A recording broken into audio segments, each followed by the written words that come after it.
Hello friends, today is Tuesday, May 15th, and welcome to Steve's Garage.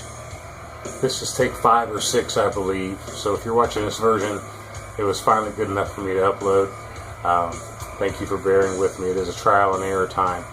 Not only am I messing with background music volume, we just had a thunderstorm come through and some much needed rain. So you may even hear some thunder and lightning in the background. But it's all on the fly. And the purpose of this video today is just to introduce you to Steve's Garage. Last July, I launched a new Facebook page to feature my Metallica collection. It's called Steve's Garage, a Metallica fanatic page. And it's going to include all things Metallica. But again, the main focus will be my collection. And I started outlining the framework last year in the photo albums. So what you're going to find in the photo albums on my Facebook page is high quality, high definition cover art from all of the albums. In addition to that, you're going to see the album covers of singles, box sets, EPs, other releases. All in all, I've uploaded 90 official cover art images, and they all came from Metallica.com. You'll find those in the music section if you go under releases. You'll also find the release dates and the track listings. When I launched this last July, I didn't find the time I needed, or couldn't dedicate the time I needed to really dive in. What my goal is to upload the images from my personal inventory. I'm going to go into my catalog of Metallica items, specifically recordings, fire up my scanner, and give you multiple images of the album packaging, be it CD, cassette tape, vinyl, and those formats will come from all over the world. US releases, Japanese releases, and what I'm going to call international releases, which is various formats, primarily released on Vertigo Records, but they may be coming from the UK, Germany, England, Australia. And what you're going to get is scans of stuff that you just can't see by looking at the front of the CD or the cassette or whatever it may be. Before I get into that, I would like to take time to give you some of my backstory. The first Metallica album that I had, and I'm not going to even say owned because it was sort of borrowed and never given back. It was a cassette tape of And Justice for All. A friend of my brother's loaned it to him, and I snagged it. And I believe this is it. So Kevin, thank you. I'm not giving it back. Previous to that, and that was probably 1989, so it was even in the year following that the album was released. I would have been 16, going on 17 years old. Previous to that, I didn't know Metallica. I had heard songs like Master of Puppets, For Whom the Bell Tolls, Seek and Destroy, but I didn't know Metallica. So this little cassette right here is what introduced me to the band. It wasn't much after that the infamous Black Album came out, Metallica's 5th self-titled album. And before I even got a hold of that, I got this little guy, cassette single of Enter Sandman. It was released as an official single release prior to the album release. And then, of course, the album came out, and that was 1991. I had never owned a CD. It was all about cassettes back then. So the first CD I ever owned was the Black Album. Fast forward just a little bit to 1994. I hadn't even thought about collecting at this point. I was still learning about the band. I really didn't even know much prior to Injustice for All. But in 1993, the box set Binge and Purge came out. And my birthday comes toward the end of the year. So my ex-girlfriend, my girlfriend at the time, bought me this box set. And this is it. This is the actual box set, purchased new in 1993. 2 cassette tapes, 3 VHS tapes, and a bunch of other goodies. But the content, the media content alone was over 9 hours of live Metallica. I wore those cassettes out in my truck. I wore those videotapes out in my small little studio apartment. After that, I knew I just had to see Metallica live. So I was looking for concert announcements. And it just so happened that about the day or two after I decided I wanted to see Metallica, not even knowing where they were in their tour, I found out they were coming to Ohio, summer of '94, and that was my first Metallica concert. And it was really my first big concert ever. A few really cool things about that. At the time, the fan club for Metallica, the current version of that, had just formed as the Metallica Club. I believe it formed in '93,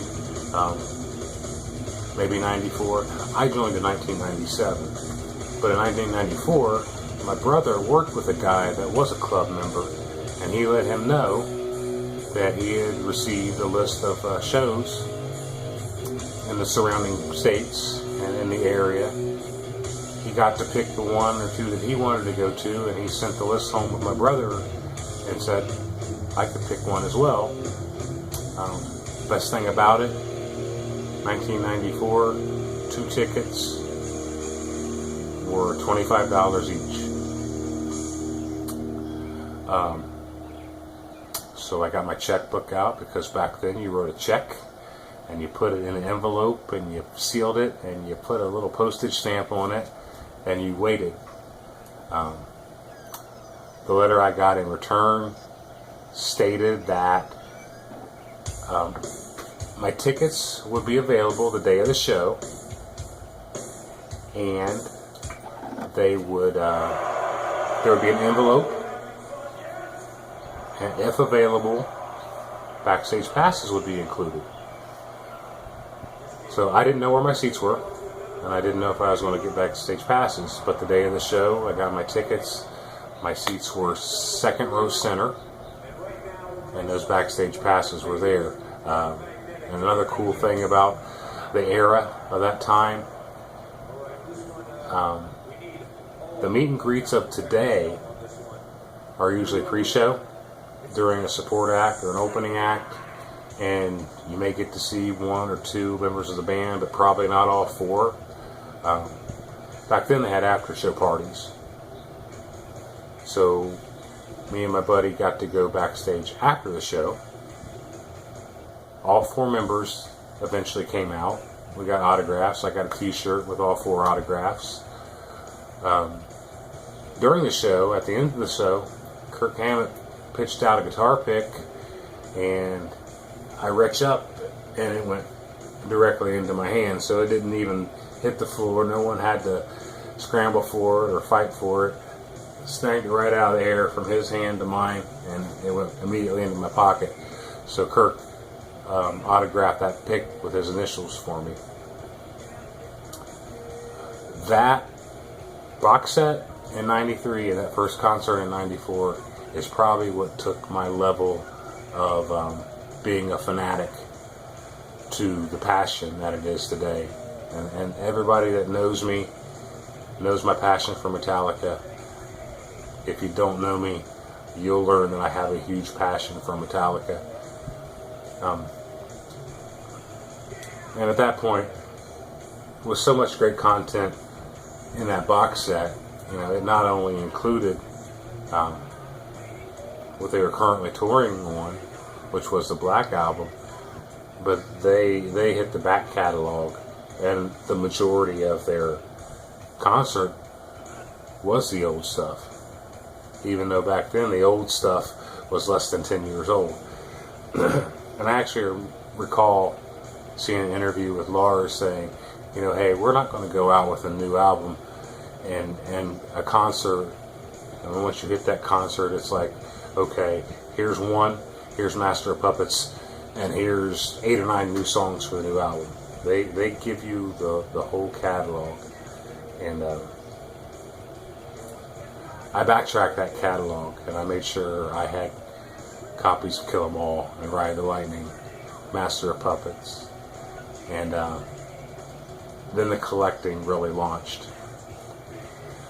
So to get back on track a little bit, I built a website a long time ago, back in the early days of the internet when AOL was really popular. They had a free website building tool, and that's where I cataloged my first website of Metallica collectibles. And in 2008, Time Warner bought out AOL, and that's when I lost my site. It was a free site anyway. So fast forward to last July, 10 years later, I never really stopped collecting, but there was I'd say a lapse there where it wasn't really my focus, and that's another story for another time. I'm sure we'll get into it one day. I began that Facebook page last July to recreate it, and didn't have the time last year that I wanted to or needed to dedicate to it. But in October, I was lucky enough to retire. Fortunate enough and blessed. Everything was in place that I could take early retirement. So now, to fill that void, I've really dove into this collection and dug out a lot of stuff I forgot that I had. And also, 2 years ago, when the remastered box sets started to appear, in 2016, Kill 'Em All and Ride the Lightning came out in the deluxe box set, and then last year Master of Puppets came out. Later this year, And Justice for All is supposed to be released, and then every year moving forward is another huge box set, remastered, deluxe set, all kinds of content. So that was another thing that was like, hey, I've got a lot of this stuff, and I wanna build my shrine, as it's been said before by some people. So very recently, I really dove in, and with the original 90 titles that I uploaded, I've now dove into each one, fired up my scanner, and did multiple scans of every thing I own. And I would say I'm just a little bit more than halfway there. I built the framework, as I'm calling it, kill them all moving forward, all the way to hardwired to self-destruct. So now when I'm adding the additional content from my personal collection, I'm working backwards. Hardwired to self-destruct is done. Death Magnetic is done. Saint Anger, the Black Album, and Justice for All, and Garage Days revisited. I just wrapped up that recently. So there are several images to browse there. I also did Garage Inc. and S&M. So that leaves the first 3 releases. I haven't touched them yet, but so far I've uploaded